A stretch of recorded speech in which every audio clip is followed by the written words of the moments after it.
Jam hiire mon bandiraɓe tedduɓe musidɓe sehilaɓe dingiral jamma bela hetto bela en garti ha hande haalduɗo hunde seeɗa e wondiɓe ceerno Souleymany Baal. Caggal nde kalɗen ceerno Souleymany Baal en moƴƴi kadi kalen wondiɓe makko ɓe seeɗa.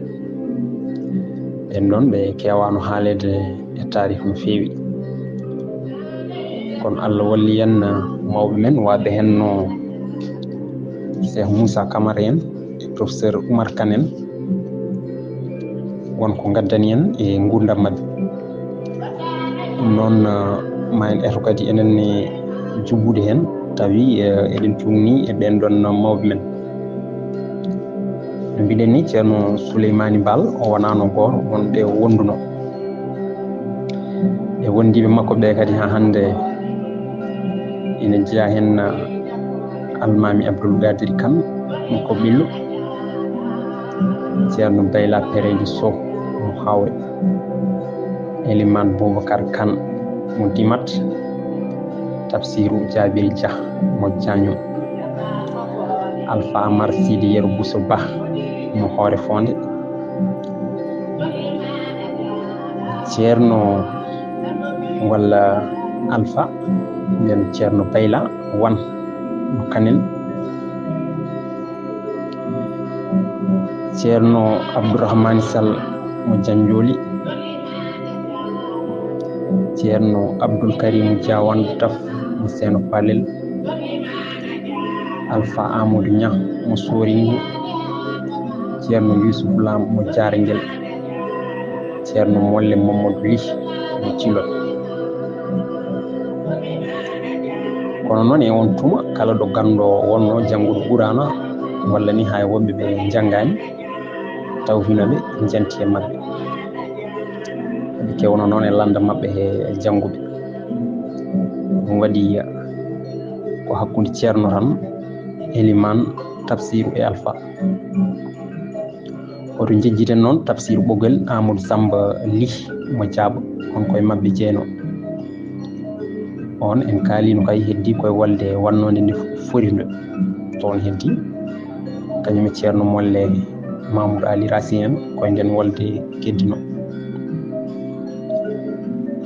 ina jeeya e mabɓe kadi ha hande eɗen mbawi siftorde hen Tafsirou Hammady Ibra Ba mo Bantu joɗinoɗo to Pire, ina waɗi toon Duɗal, ina janggina, ina waajo mo yimɓe dammel mbarno ñande julde taske. ha ɗum ni ene jeeya e sababuji walde bungowi guñño almami Abdoul yaade toon. Tafsirou Saw Kudi Kane kadi koye mo Mbolo Birane koye mabɓe jeeya, on woni alkati Mbolo. ko noonne alphaji ɗi ɓe kewi alphaji waɓe henno Alpha Racine mo Horkodiere, Alpha Oumar mo Ndulumaji, mo Ndulumaji Funeɓe koye hen jeeya eko way noon ɗum noon paɗen joni koye gurdam ceerno Bayla Perejo Sow so Allah jaaɓi. ceerno Bayla Perejo jeeya koye fulɓe feresɓe walla feroɓe. o ummi koye gorko biyeteɗo Duga Jam. Duga ko bamum Hammadou Duga, on ko bamum Seydi Hammadi, on ko bamum Abou Seydi. Abou Seydi o ko kañum woni bamum Bayla Abou. Bayla Abou ko kañum wiyeteno ceerno Bayla mawɗo woni ceerno Bayla Perejo. ceerno Bayla Perejo ko kañum woni bamum Bocar Bayla, on ko bamum Bayla Bocar, on woni ceerno Bayla Togos. minen kanko ceerno Bayla bam makko wiyete ko Abou Seydi Hammady Duga, nene makko wiyete ko Mayram Ali Oumar Jam Ly, on adi wonde ceerno Molle. ceerno Bayla on woni mo mbiɗen ceerno Bayla mawɗo, hono ceerno Bayla Perejo Sow. yettere noon ko Sow mbiɗen o jeeya koye fulɓe feresɓe, koye ɓurɓe andede e fayodinde e landotoro ɓe o jeeya. ina woodi noon to wuro mabɓe ɗo ceerno Bayla goɗɗo ɗo kono on ko ceerno bayla togos ko taani ko perejo firti o jeya koye leñol feresɓe o hettete ko so hono mbirɗen ni oro payden mo kadi e ceerno bayla goɗɗo ina woodi on torode yettete ko wan on woni bammum général gonnoɗo général armé Cheikh Oumar hono Alpha Oumar ceerno bayla Alpha Oumar ceerno bayla bammum wiyete ko ceerno bayla kono wona on ko oga ceerno bayla mawɗo kalten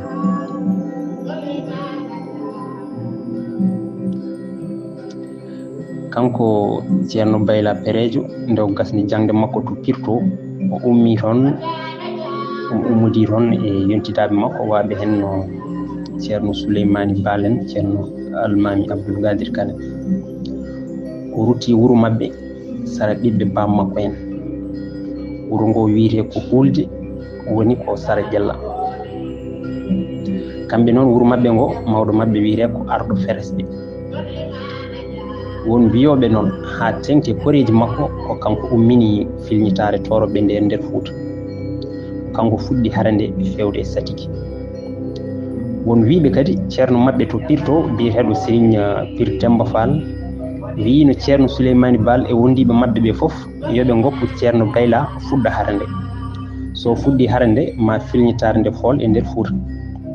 ɗum kadi ene ɗeɓa famnade sibu hulde e horkojere o woɗɗodirani no fewi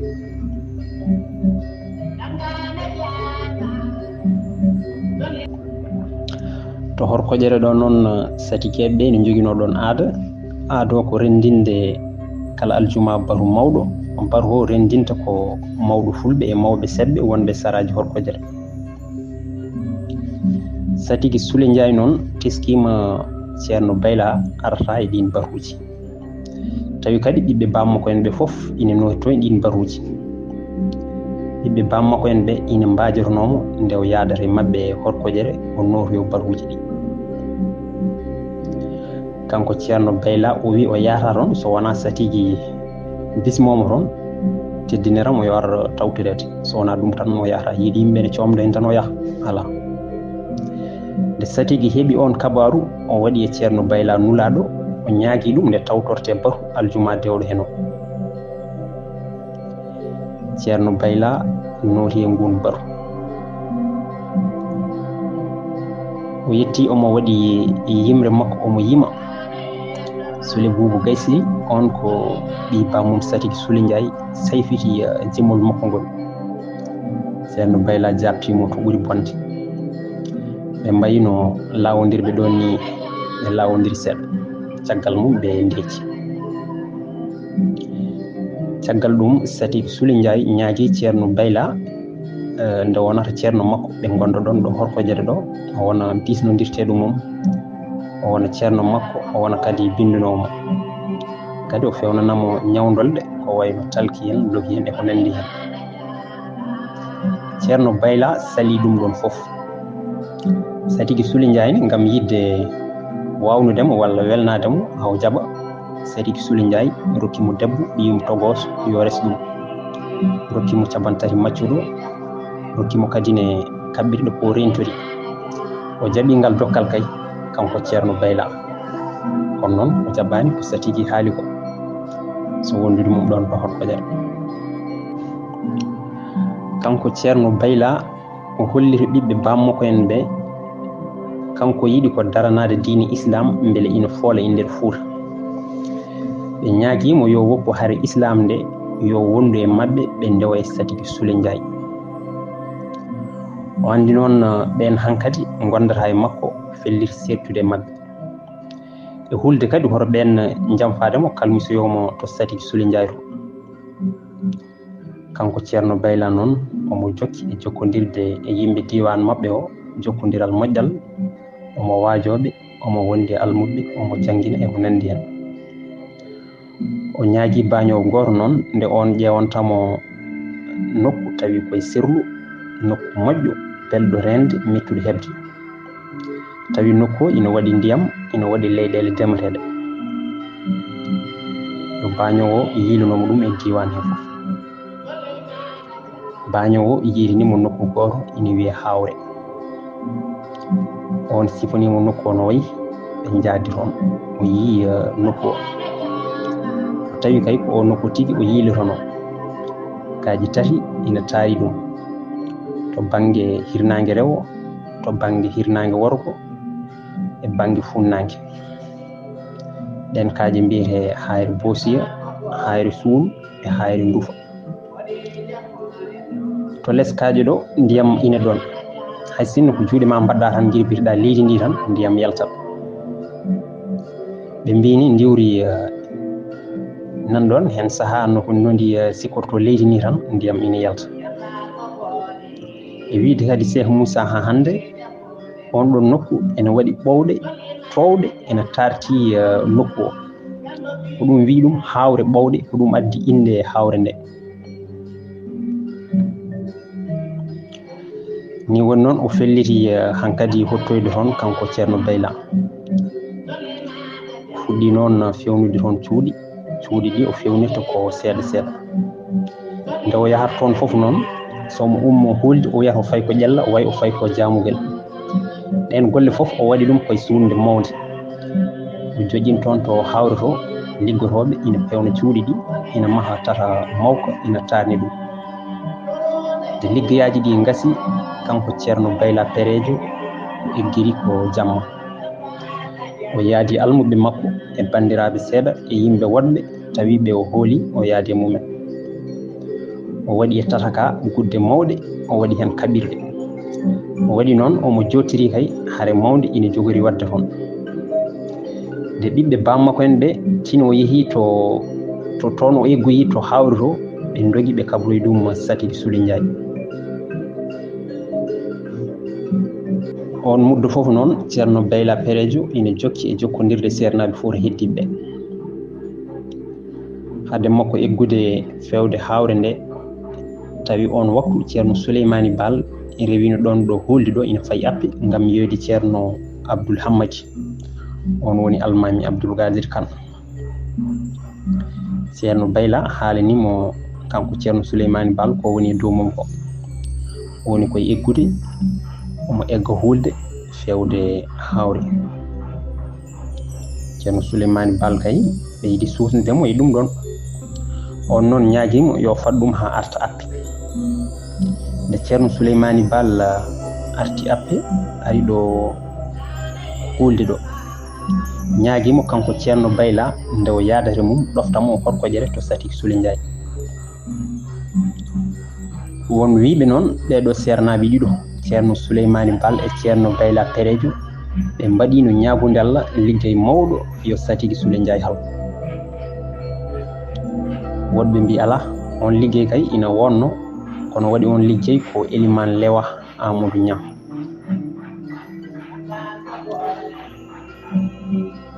nde Allah waɗi ɓe gummiti to Satigi to ceerno Souleymani Baal faati boode ceerno Bayla arti hulde ɗo fuɗɗi eggude fewde hawre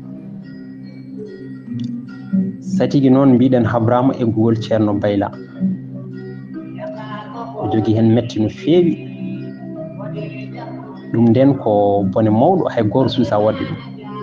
kala jiɗɗo sosde wuuro e Fuuta e nokku ɗo Satigi laamiɗo koma wonde yamirol Satigi so wona ɗum hunde foof ene wawi hebde hen joomum Sule Boubo Gaysiri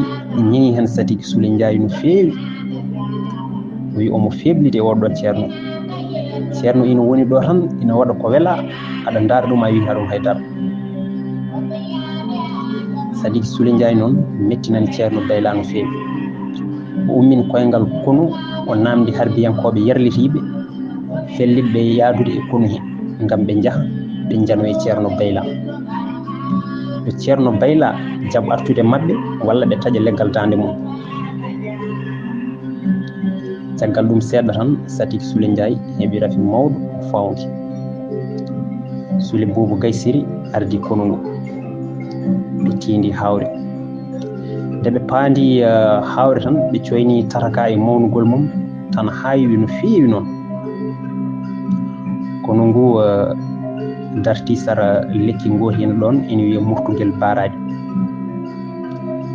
Sule Boubo Gaysiri waɗi nulaɗo e ceerno Bayla yo artir ɓiyum debbo mo resno o wondude e maccuɓe ɓeɓe dokkuno ɗum ɓe ceerno bayla wi ha namdo debbo ɓaadi on ko dimo kay ali sago namde yo on suɓo heddodaade makko walla yaadude koreji mum o sali noon tottidde ɓe maccuɓe ɓe o wi ɓen kay ko dokkaɗo ɓe asakal ete sadaga e ruttorade debbo noon mo resno kanko ceerno bayla ngam hulde jalkitede e rewɓe deniyankoɓe kadi wonno on debbo dañani ɓesgude dewgal he o suuɓi ruttudade koreji makko ceerno bayla ɗaccitimo caggal ɗum kono suule buubu ngu yen yettata ka yimɓe ceerno baylaɓe ndiwriɓe hono hojam diwrugol mbusgol mbari e maɓɓe ko heewi ɓe carondiri e wiide Cheikh Moussa noon ɓe kewano ñande hen ko hedde yimɓe nogas ɓe ndiwiɓe diwgol musgol mbari e maɓɓe ko yoni ɓe carondiri ɓe pay jeeri ɓe pay waalo suule buubu gaysel noon ñande wehanno eɓe jaaha ronde e jamma gundaɓe o wondino maw artir hoore ceerno bayla horkojere tawde o wondino ɗum kadi laataki o hirsi ruttirade horkojere o tindi wawde o nani e laawol he wonde satiji suule Njaay sankima nden kabaru nanama tan yimɓe horkojere poolama dogi kono yanongu hawre foolama yimɓe horkojere ɓe ngabbi yimɓe mumen nde yimɓe ceerno bayla riwannoɓe ɓe jetti horkojere ɓe tawi wuro ngo ko ina yewni wuro ngo ina yeewi hay goto ala ɗon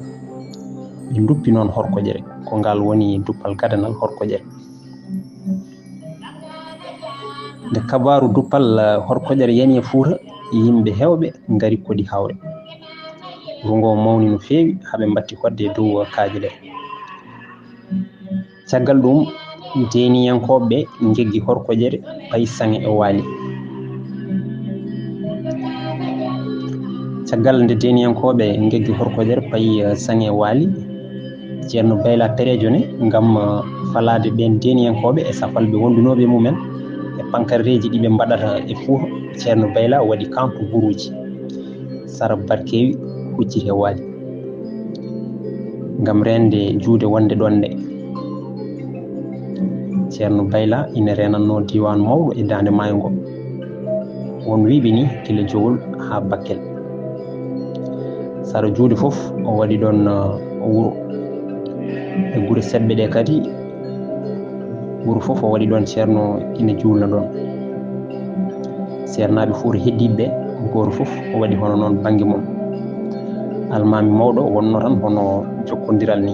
jokkodiral hakkude maɓɓe kanko ceerno bayla noon ko yimɓe suule buubu gaysiri mbarimo ɗon ɗo tuddintono ɗo wiyeteno buruji woni ɗo barkewi woni hande ɗo yo Allah yurmomo yaafomo kanko e dendagal mayɓe juuɓe fof Allah jarama on jarama